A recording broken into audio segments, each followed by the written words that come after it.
दोस्तों, मध्य प्रदेश के विद्युत विभाग के पेंशनर्स की तरफ से किन किन 2 सूत्रीय मांगों को लेकर आंदोलन की तैयारी तेज कर दी गई है, इसी महत्वपूर्ण मुद्दे के बारे में हम इस वीडियो के अंदर जो है वो विस्तार पूर्वक समझने वाले हैं। इसलिए दोस्तों, आप इस वीडियो को अंत तक जरूर देखिए और इन दोनों ही महत्वपूर्ण मुद्दों को अच्छे से आप लोग समझने का प्रयास कीजिए। नमस्कार दोस्तों, मैं हूं आपका दोस्त लोकेश साहू और आप देख रहे हैं लोकेश साहू यूट्यूब चैनल। आप सभी दर्शकों का हमारे इस यूट्यूब परिवार में बहुत बहुत स्वागत है। दोस्तों, विद्युत पेंशनर्स हित रक्षक संघ के प्रदेश अध्यक्ष अशोक कुमार गुप्ता जी ने जानकारी देते हुए बताया कि मध्य प्रदेश के विद्युत विभाग के पेंशनर्स के 2 प्रमुख समस्या या 2 सूत्रीय मांग है।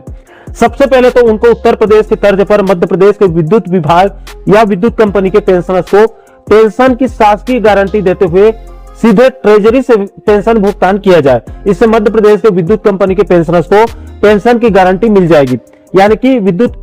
कंपनी कोई भी कंपनी चलाए मध्य प्रदेश विद्युत कंपनी को, लेकिन वहां के जो पेंशनर्स होंगे विद्युत कंपनी के, उनको कम से कम पेंशन की गारंटी तो बनी रहेगी। इसके अलावा दूसरी मांग यह है कि जिस प्रकार से छत्तीसगढ़ के अंदर यहाँ के बिजली कंपनी के कर्मचारियों और पेंशनर्स को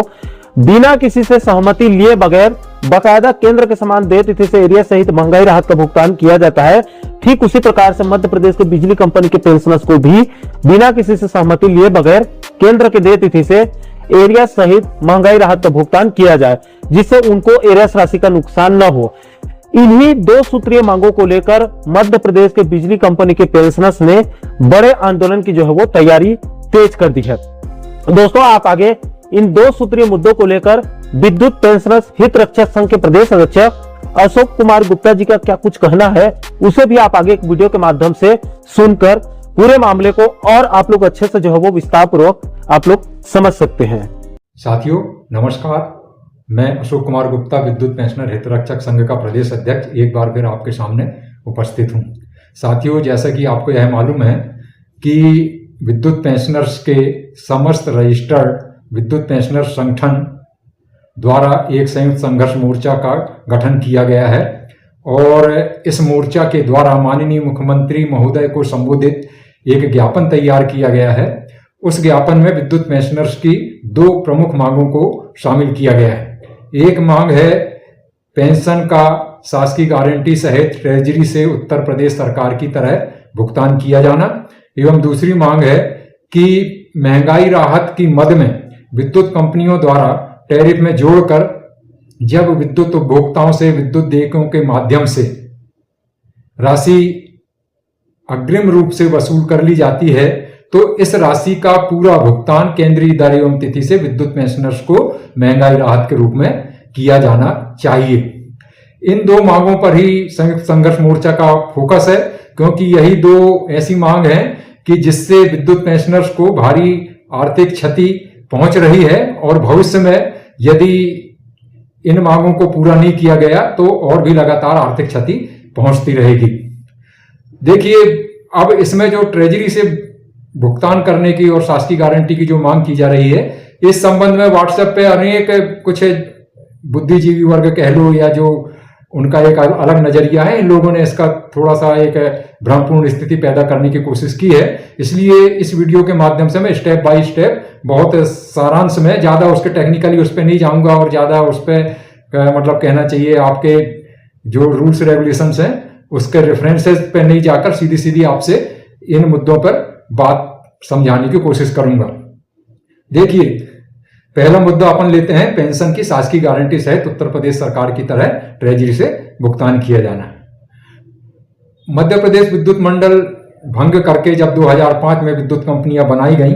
उससे पूर्व जब मध्य प्रदेश विद्युत मंडल के जितने भी अधिकारी एवं कर्मचारी थे और जो उनमें से बहुत से आजकल पेंशनर्स हैं, तो उन समस्त के लिए विद्युत अधिनियम 2002 जो मध्य प्रदेश सरकार द्वारा बनाया गया और विद्युत सुधार अधिनियम जो वर्ष 2003 में केंद्र सरकार द्वारा बनाया गया, इसमें यह संरक्षित किया गया है कि मध्य प्रदेश विद्युत राज्य विद्युत मंडल के जितने भी अधिकारी कर्मचारी या पेंशनर्स हैं, उनकी जो सेवा शर्तें एवं नियम जो विद्युत कंपनियों के बनने से पहले मध्य प्रदेश राज्य विद्युत मंडल या मध्य प्रदेश विद्युत मंडल के समय विद्यमान थे, उन सभी को यथावत रखा जाएगा, उसमें कोई परिवर्तन नहीं किया जाएगा। और यदि कोई परिवर्तन किया भी जाता है तो ऐसा कोई परिवर्तन नहीं किया जा सकता जिसमें अधिकारियों, कर्मचारियों या पेंशनर्स को उनकी वर्तमान सेवा शर्तों या नियमों के आधार पर कोई क्षति पहुंच रही हो। तो ये तो संरक्षण हम लोगों को मिला हुआ है। अब इसमें मुख्य बात ये उठी कि भाई आगे चलकर जब विद्युत कंपनियां बन जाएंगी तो मध्य प्रदेश राज्य विद्युत मंडल के जितने भी अधिकारी कर्मचारी हैं, ये जब रिटायर होंगे तो इनकी पेंशन कौन देगा। तो इसके लिए कोई संगठन माननीय हाई कोर्ट में गया था और माननीय हाई कोर्ट में केस लगने के बाद मध्य प्रदेश का जो विद्युत नियामक आयोग है या विद्युत कंपनियां हैं, उनको यह लगा कि माननीय हाई कोर्ट का अगर कोई फैसला आएगा तो उनके ऊपर प्रतिकूल असर पड़ेगा। तो ये इनके इन प्रकार आनन फानन में एक मतलब रेगुलेशंस मध्य प्रदेश राज्य विद्युत नियामक आयोग ने पारित किया, जिसका शार्ट में टर्मिनल बेनिफिट ट्रस्ट रूल्स कहा जा सकता है, वर्ष 2012। इसमें उन्होंने यह प्रावधान किया कि एक टर्मिनल ट्रस्ट बनेगा,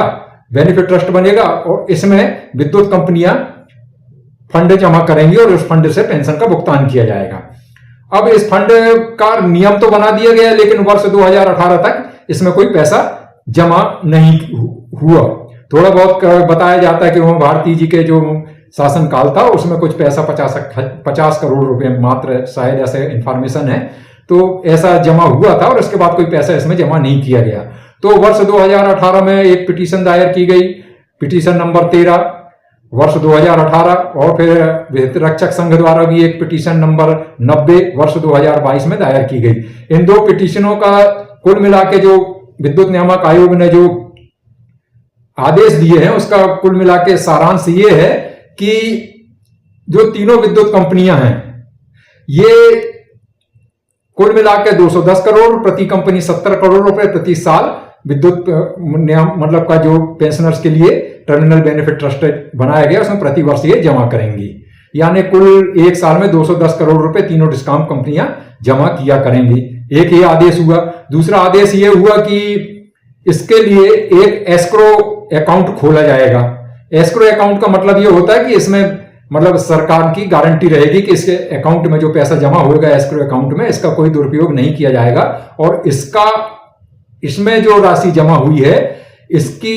जो यूज किया जाएगा वह सिर्फ पेंशन वितरण करने के लिए ही किया जाएगा और उसमें मध्य प्रदेश सरकार की एस्क्रो गारंटी रहेगी। ये दूसरा आदेश है। तीसरा आदेश ये हुआ कि जो भी इसमें कहना चाहिए टोटल जो विद्युत पेंशनर्स हैं जिनको ओल्ड पेंशन स्कीम के तरह के बराबर नियमों के तहत जो पेंशन दी जानी है उस पर कुल कितने फंड की रिक्वायरमेंट है, इसका एनालिसिस करके इसको मतलब कहना चाहिए एक परीक्षण करके इसकी एक रिपोर्ट 4 महीने के अंदर विद्युत कंपनियां विद्युत नियामक आयोग को सौंपेंगे। तो कुल मिला के ये 3 आदेश हुए। अब इन 3 आदेशों में 2018 के बाद 210 करोड़ रुपए विद्युत कंपनियों द्वारा जमा कराना शुरू किया गया है और नियमित रूप से अब 210 करोड़ रुपए जमा कर रही हैं। और इसमें अभी तक लगभग मतलब कहना चाहिए कुल मिला के अभी मतलब 2012 में नियम बना, 2005 से कंपनियां बनी, लेकिन अभी तक कहना चाहिए 20 साल हो गए या नियम बने 12-13 साल हो गए, तो अभी 2000 करोड़ रुपए भी इसमें जमा नहीं हो पाया। एक चीज। दूसरी चीज इसमें जो कहा गया कि कुल कितना फंड की रिक्वायरमेंट है,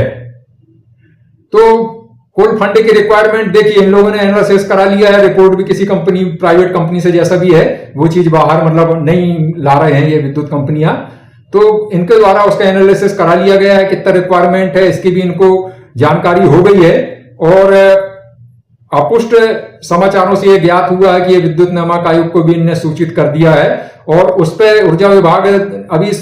शायद किया है नहीं किया ये कंफर्म नहीं है, लेकिन ऊर्जा विभाग द्वारा इस संबंध में वित्त विभाग मध्य प्रदेश शासन का इससे कुछ पत्राचार भी किया जा रहा है, लेकिन ये सब ऐसा गोपनीय रखा जा रहा है और इसको सार्वजनिक मंच पर नहीं लाया जा रहा है। तो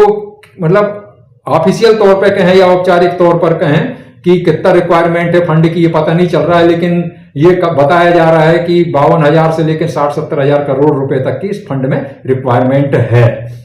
और इसके फंड के लिए अब क्या किया जाए, क्योंकि एस्क्रो अकाउंट खोलने की जो कही गई थी वो एस्क्रो अकाउंट भी खोला कि नहीं खोला ये अभी तक कोई नहीं बताया जा रहा है और शायद नहीं खुला है ऐसा पता चला है। और इसमें कितना फंड, जैसे हम लोगों ने इस पर पिटीशन भी दायर की थी तो वो भी एक बना हुआ है इस पे कि भाई ये इस पिटीशन पे जो आदेश हुआ है विद्युत नियामक आयोग का, इसमें पालन किस तरह से किया जाए। तो इसमें एक विद्युत नियामक आयोग ने एक चीज छूट रही है, वो चीज मैं और बता दे रहा हूं कि इसमें एक आदेश और हुआ था कि विद्युत कंपनियां एक फुल प्रूफ स्कीम, समस्त विद्युत कंपनियों के बीओडीओ से चर्चा करके एक फुल प्रूफ स्कीम तैयार करें कि किस तरह से ये जो टर्मिनल बेनिफिट ट्रस्ट है इसमें जो फंड की रिक्वायरमेंट है और किस तरह से ये पेंशन विद्युत पेंशनर को नियमित रूप से दिया जाए, किसी तरह का डिफॉल्ट ना हो। तो इस तरह की एक फुल प्रूफ स्कीम बनाकर भी मध्य प्रदेश शासन को सूचित किया जाए ताकि इस पे मध्य प्रदेश शासन ने निर्णय ले। ये भी एक विद्युत नियामक आयोग का हितरक्षक संघ की पिटीशन पर एक आदेश है। तो इस पे भी गोपनीय पत्राचार चल रहा है। तो कुल मिलाकर स्थिति ये उत्पन्न हो रही है कि एस्क्रो अकाउंट खुला नहीं है, 210 करोड़ रुपए मात्र पेंशन फंड में या टर्मिनल बेनिफिट ट्रस्ट में जमा हो रहा है, जबकि रिक्वायरमेंट अगर मानी भी जाए कि 52,000 से लेकर मतलब 60,000 70,000 करोड़ रुपए अगर है, तो ये 210 करोड़ रुपए के हिसाब से तो 200-250 साल में भी ये पैसा जमा नहीं होना है। एक चीज और है, विद्युत नियामक आयोग से हम लोगों ने ये मांग की थी कि जब टैरिफ अप्रूव होता है तब भी और वैसे भी पिटीशन के माध्यम से कि भाई ये 210 करोड़ रुपए जो सालाना है ये तो ऐसे जमा होता रहेगा तो 200-250 साल तक जमा नहीं होगा, तो इसका पैसा बढ़ाया जाए। तो विद्युत नियामक आयोग और विद्युत कंपनियों ने दोनों ने ये कहा, विद्युत कंपनियों ने ये कहा कि भाई हमारे तो वित्तीय स्थिति उतनी अच्छी नहीं है, इसलिए हम इससे ज्यादा पैसा जमा नहीं कर सकते। और विद्युत नियामक आयोग ने विद्युत कंपनियों के वित्तीय स्थिति को मान्य करते हुए यह कहा कि भाई हम विद्युत उपभोक्ताओं पे इससे ज्यादा बोझ नहीं डाल सकते, उन पे ज्यादा भार डालकर उनसे ज्यादा पैसा वसूल नहीं कर सकते। यानी स्थिति यही बनी हुई है कि 210 करोड़ रुपए ही विद्युत कंपनियों को जमा करना है।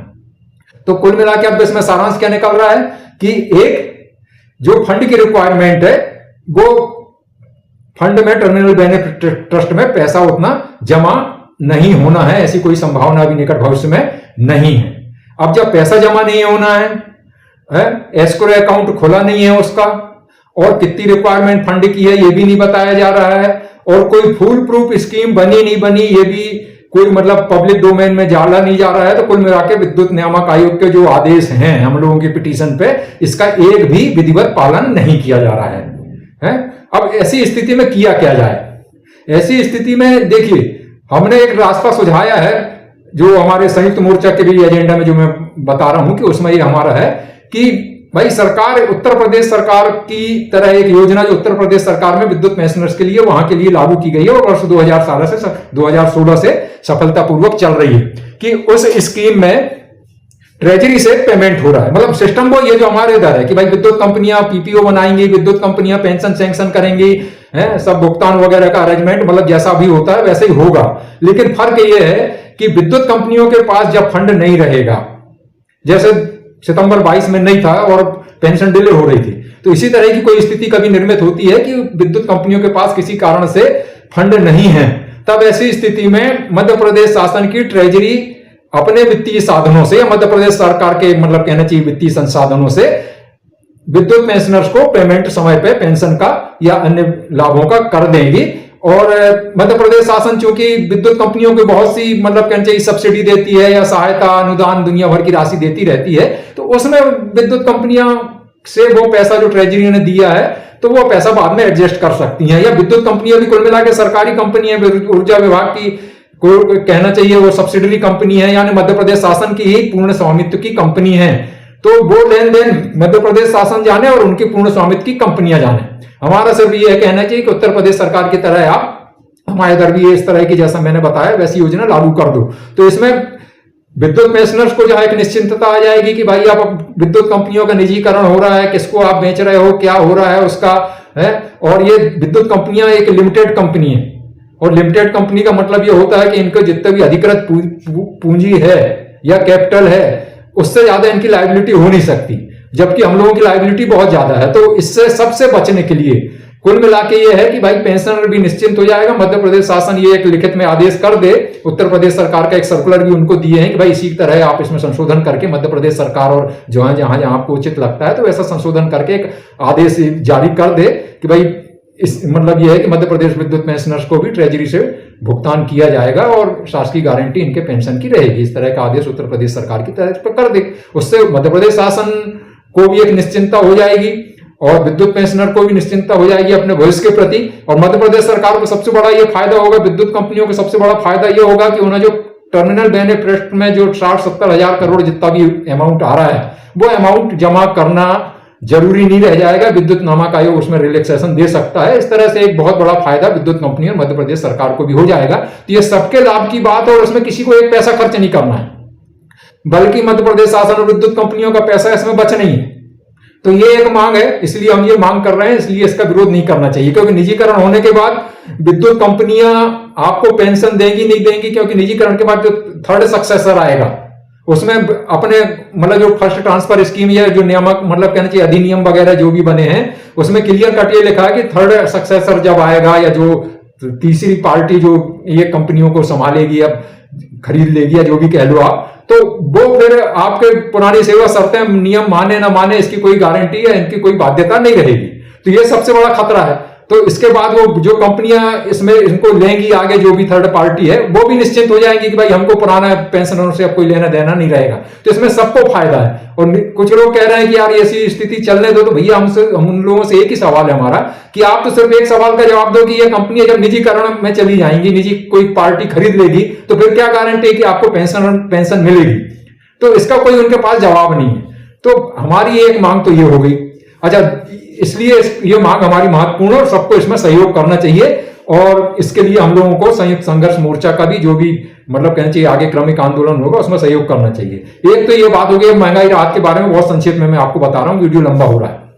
ये मांग भी हमने क्यों जोड़ी? आपने देखा होगा कि जब मध्य प्रदेश विद्युत मंडल था तो सेंट्रल गवर्नमेंट जब भी सीपीआई यानी उपभोक्ता मूल्य सूचकांक डिक्लेयर करती थी, पॉइंट डिक्लेयर करती थी कि इतने % बढ़ गया, इतना पॉइंट बढ़ गया, तो हमारे मध्य प्रदेश विद्युत मंडल तुरंत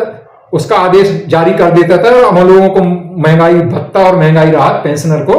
कुल मिला के उसी डेट और उसी मतलब कहना चाहिए दर से मिलती थी। इसमें मध्य प्रदेश शासन का कोई हमको अनुमोदन भी नहीं लगता था, अनुमति भी नहीं लगती थी, और उनका आदेश तो कई बार बहुत लेट होता था, उनके लोगों को तो मिलता भी नहीं था, तो उसको हमसे कोई लेना देना नहीं था। वर्ष 2006 में एक गलती हुई कह लो, या उस समय के हिसाब से अच्छा लगा होगा कि कुछ संगठनों ने इस पर राजीमंदी दे दी कि भाई मध्य प्रदेश शासन का जो वेतनमान है 2006 से लागू किया जा रहा है वेज रिवीजन,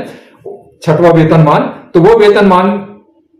के अनुरूप भी मध्य प्रदेश विद्युत मंडल या जो विद्युत कंपनियां बन गई थी उसमें ये वेतनमान यथावत लागू कर दिया जाए। तो उसी के सदृश या समरूप एक नोटशीट है, उसमें ज्यादा कुछ आदेश है नहीं, तो मैंने आरटीआई से निकाली थी तो नोटशीट भर दी है और उसमें ये लिखा गया था कि भाई जब भी मध्य प्रदेश शासन का जो भी वेतनमान डिक्लेयर होता है 6वां वेतनमान, तो उसके समरूप मध्य प्रदेश विद्युत कंपनियां या राज्य विद्युत मंडल के जो भी मतलब कहना चाहिए अधिकारी कर्मचारी और पेंशनर हैं उनका भी उसी हिसाब से वेज रिवीजन लागू कर दिया जाए। अब ये तो हो गया। अब इसके सबसे बड़ा घाटा क्या हो रहा है, जो कि कोरोना तक तो हमको पता नहीं चला, क्योंकि कोरोना के पहले तो महंगाई राहत मध्य प्रदेश राज्य के पेंशनर्स को भी टाइम पे मिल जाती थी, जो केंद्र सरकार डिक्लेयर करता था उसी डेट और रेट से। लेकिन कोरोना के बाद से अंतर आना शुरू हो गया कि केंद्र सरकार का जो रेट रहता है और जो डेट रहती है उससे न देके मध्य प्रदेश राज्य के जो पेंशनर्स है उनको अलग तिथि से महंगाई राहत देना शुरू कर दिए, रेट भी उनके अलग हो गए, और राज्य कर्मचारियों के या हमारे जो विद्युत कर्मचारियों के रेट और डेट अलग हो गई उनकी महंगाई भत्ता की, और हम लोगों को महंगाई राहत जो दी जा रही है वो अलग डेट और रेट से दिया जाने लगा। तो हम लोगों को एरियर्स का बहुत ज्यादा लाखों रुपए का घाटा हो चुका है और आगे भी निरंतर घाटा बना हुआ है हमारा। जबकि ये कहना है कि हमको धारा 49 से कोई लेना देना नहीं, मध्य प्रदेश राज्य पेंशनर से कोई लेना देना नहीं है। इसके दो कारण हैं। एक तो हमारे इधर समरूप वेतनमान लागू किया गया है, लेकिन उसके पूरे नियम या मध्य प्रदेश शासन के डीआर से संबंधित नियम हमारे इधर लागू नहीं है। दूसरी चीज ये है कि धारा 49(6) से हमको कोई लेना देना नहीं और राज्य पेंशनर्स के लिए है, वो जाने उनका काम जाने। विद्युत मंडल का जब विखंडन हुआ तो छत्तीसगढ़ राज्य और मध्य प्रदेश राज्य इन दोनों का पूरा लेन देन हो गया है। मध्य प्रदेश की विद्युत कंपनियों का स्वतंत्र रूप से काम कर रही हैं, छत्तीसगढ़ की जो विद्युत कंपनियां हैं वो स्वतंत्र रूप से काम कर रही हैं। एक चीज और हुआ है कि मध्य प्रदेश में जहां मध्य प्रदेश शासन का जो 2006 का वेज रिवीजन है वो हमारे इधर लागू करा लिया है, लेकिन छत्तीसगढ़ राज्य का अपना वेज रिवीजन आज भी होता है। वो वहां के छत्तीसगढ़ राज्य के जो वेज रिवीजन है उससे उनका कोई लिंक नहीं है, इसलिए वहां जैसे ही सेंट्रल गवर्नमेंट आदेश करती है वहां पूर्व की भांति वहां भी महंगाई राहत के आदेश तुरंत कर दिए जाते हैं। वहां के छत्तीसगढ़ राज्य के पेंशनरों को आदेश होना हो, उससे कोई लेना देना नहीं है, तो वहां के पेंशनर बड़े फायदे में, उनको कोई घाटा नहीं हो रहा। जबकि हमारे इधर मतलब ये स्थिति हो गई कि वो राज्य पेंशनर के पिछलग्गू बना दिए और हमारे इधर लाखों रुपए का घाटा हो रहा है। तो इसलिए धारा 49 से हमको लेना देना नहीं है, जब पूरी तरह से बंटवारा हो चुका है। और दूसरी चीज कि महंगाई राहत और पेंशन का हमारा जो भी खर्च होता है वो खर्च है ARR, मतलब एनुअल रेवेन्यू रिक्वायरमेंट, जो हर साल मतलब कहना चाहिए विद्युत कंपनियां विद्युत नियामक आयोग से अप्रूव करा के उसके आधार पर जो टैरिफ निर्धारित होता है, तो उस टैरिफ के आधार पर बिलिंग करती हैं विद्युत उपभोक्ताओं की, और बिलिंग से प्राप्त राशि विद्युत कंपनियां प्राप्त करती हैं। तो उसमें हमारे पेंशन और महंगाई राहत का पूरा खर्च भी जुड़ा रहता है। उदाहरण के रूप में मैं बतला दूं कि पिछला जो मार्च 25 तक 56% की दर से हमारी महंगाई राहत वसूल कर चुकी हैं विद्युत कंपनियां, और इस साल का जो कहना चाहिए मार्च 26 तक का जो कहना चाहिए महंगाई राहत का जो रेट है वो 65% तक का प्रोविजन करके उसके राशि विद्युत कंपनियां हमको वसूल मतलब कर रही है। लेकिन दे रही कितना है, अभी हमको 50% मिला और 55% मतलब कुल मिला के इतना आपको महंगाई राहत दे रही है। मतलब हमारा पैसा विद्युत कंपनियों को प्राप्त हो चुका है, लेकिन हमको पेमेंट नहीं कर रही है। तो ये दो चीजें हैं, धारा 49 से हमको लेना देना नहीं है, मध्य प्रदेश शासन से हमको लेना देना नहीं है, क्योंकि हमारे जैसे कि सबसे पहले मैंने बताया कि हमारा जो विद्युत अधिनियम है ना, विद्युत सुधार अधिनियम है, या जो हमारी फर्स्ट ट्रांसफर स्कीम है, इन सब में ये लिखा हुआ कि हमारी सेवा शर्तों और नियमों में कोई परिवर्तन नहीं किया जाएगा। तो इसमें हमारी महंगाई राहत संबंधित भी नियम या सेवा शर्तें वो भी आती हैं, और उस समय हमको CPI की तरह पूरा पेमेंट मिलता था केंद्रीय दर और तिथि से। तो जब उस समय मिलता था तो आपने परिवर्तन करके हमारे नियम में बदल करके महंगाई राहत से संबंधित नियम राज्य पेंशनर के अंतर्गत क्यों कर दिया, ये मतलब कहना चाहिए पूरा मतलब अधिनियमों का और नियमों का उल्लंघन है, और ऐसा नहीं किया जा सकता क्योंकि इससे विद्युत पेंशनर्स को घाटा हो रहा है। तो ये भी मतलब नियम विरुद्ध है, इसलिए हमको ये मांग हमने शामिल की है और हम ये मांग कर रहे हैं कि भाई जो टैरिफ में जोड़ के हमारा पैसा पूरा विद्युत कंपनियां वसूल कर रही हैं वो केंद्रीय दर तिथि से विद्युत पेंशनर्स को पूरा भुगतान किया जाए, क्योंकि अगर ये भुगतान नहीं किया जाता तो हमारी जो पूर्व सेवा शर्तें और जो नियम थे उसका स्पष्टता है उल्लंघन किया जा रहा है, और हमारे पैसा वसूल करके हमको नहीं दिया जाना एक डिफॉल्केशन की श्रेणी में भी आता है। और धारा 49 और मध्य प्रदेश राज्य पेंशनर से जो हमको महंगाई राहत के लिए लिंक किया गया है ये भी गैर कानूनी है। इसका भी किसी संगठन से कोई एग्रीमेंट वगैरह नहीं है, ये लंबी बहस हो जाएगी। इसलिए कुल मिला के पॉइंट यही है कि ये दोनों मांगे हमारी सही है, और इसके लिए हमने एक संयुक्त संघर्ष मोर्चा की ओर से एक माननीय मुख्यमंत्री महोदय की ओर से एक ज्ञापन भी तैयार किया है। और बीच में एक जो मीटिंग हुई थी, हालांकि वो मीटिंग मतलब कहना चाहिए मध्य प्रदेश विद्युत मंडल पेंशनर एसोसिएशन के पहले के एजेंडा पे तय थी, लेकिन संयुक्त संघर्ष मोर्चा गठित हो गया था, इसलिए मैं भी उस मीटिंग में शामिल था। तो वहां भी जो अभी हमारे CMD, हालांकि वो बदल गए हैं, MD साहब जो अपने पावर मैनेजमेंट कंपनी के लावानिया जी थे, लेकिन उन्होंने मतलब ये तय करके गया है, और उसका हमको मीटिंग का जो मिनट्स हैं वो भी मिल गई हैं, जिसमें भी ये बात लिखा हुई है कि भाई ये दोनों प्रपोजल, आपके पेंशन की गारंटी, शासकीय ट्रेजरी से भुगतान उत्तर प्रदेश सरकार की तरह जो किया जाना है वो, और एक महंगाई राहत की जो मांग आपकी है, ये दोनों मांगों पे प्रपोजल बना के मध्य प्रदेश सरकार से स्वीकृति प्राप्त करने हेतु ऊर्जा विभाग को प्रेषित किया जाएगा, और ऊर्जा विभाग फिर वित्त विभाग या जो भी उनका प्रोसीजर होगा उस माध्यम से कैबिनेट में ये प्रस्ताव रखे जाएंगे, और कैबिनेट इस पर मंजूरी दे, मतलब ये कैबिनेट के अधिकार क्षेत्र में आएगा। तो इतना एक प्रोग्रेस हुई है। तो हमारा जो ज्ञापन है इसको हम लोगों ने व्हाट्सएप वगैरह के माध्यम से अपने अपने संगठनों के माध्यम से आप सभी लोगों को भेजा भी है, और इसमें यह कहा गया है कि 23 दिसंबर 2025 को सभी संगठन की शाखाएं मिलकर जो कलेक्टर हैं उनको ये ज्ञापन जाकर रैली के माध्यम से सौंपेंगी, और उसकी एक पावती अपने पास प्राप्त करेंगी, और उसकी सूचना संयुक्त संघर्ष मोर्चा को देंगी कि भाई हमने ज्ञापन सौंप दिया है। और इसके अलावा जो भी आगे कार्यक्रम आएगा, जैसे कि उसमें फिर विधायकों को या सांसदों को भी ज्ञापन देके उनके माध्यम से भी माननीय मुख्यमंत्री जी को ज्ञापन पहुंचाना है, और इसके बाद अगर कुछ नहीं होता तो आगे आंदोलन की जो भी रूपरेखा संयुक्त संघर्ष मोर्चा तय करेगा वो आप सभी लोगों के सामने लाया जाएगा, और आप उस लोगों से पूरा सहयोग करेंगे, ऐसी अपील है। एक चीज और है कि हमारे द्वारा 17 दिसंबर 2025 को भोपाल में मध्य क्षेत्र के जितने भी हमारे संगठन हैं उनका एक अधिवेशन भोपाल शाखा द्वारा आयोजित किया गया है, जिसमें भी हमारे द्वारा आमंत्रण पत्र व्हाट्सएप पे डाला है, उसमें पूरी डिटेल दी गई है कि किसको आना है, किसको किस तरह से आना है और क्या व्यवस्थाएं रहेंगी। तो ये सब हमारे आमंत्रण पत्र डले हुए हैं, आप लोगों ने देखा होगा। तो उसी के आधार पे आप लोग भी इसे कार्यक्रम में पधारिएगा और हमारी कोशिश ये रहेगी कि इसे आयोजन में माननीय ऊर्जा मंत्री और माननीय जो स्थानीय हमारे मतलब विश्वास सारंग जी मंत्री महोदय हैं, इन दोनों को आमंत्रित किया जाए और मंच पे उनको माननीय मुख्यमंत्री महोदय को जो हमारा तैयार ज्ञापन है वो उनको सौंपा जाए और उनके माध्यम से भी आगे कार्रवाई करने का उनसे अनुरोध किया जाए। और कैबिनेट वगैरह में अगर प्रस्ताव होता है तो उनसे इस प्रस्ताव पे मतलब सकारात्मक मतलब एक अनुमोदन करवाने की उनसे रिक्वेस्ट की जाए। तो ये सब चीजें हैं, इसलिए किसी के बहकावे में आए ना, और हम लोग जो प्रयास कर रहे हैं इसको आप लोग पूरी तरह से सहयोग करें, क्योंकि ये भविष्य का सवाल है। और एक चीज और है कि देखिए, बार बार मैं कहता हूं कि संगठन तो बहुत से हैं और हर कोई अब क्या, चूंकि पेंशनरों की तादाद बढ़ते जा रही है तो पेंशनर्स के लिए हर कोई अपने दरवाजा खोल के रखा है। लेकिन पेंशनर्स कम से कम ये समझें कि भाई आपके वास्तविक में हितैषी कौन है और कौन आपके लिए सही मुद्दों पे संघर्ष कर रहे हैं और प्रयास करके इसमें कुछ सफलताएं प्राप्त भी की गई हैं और कुछ सफलताएं आगे हमारी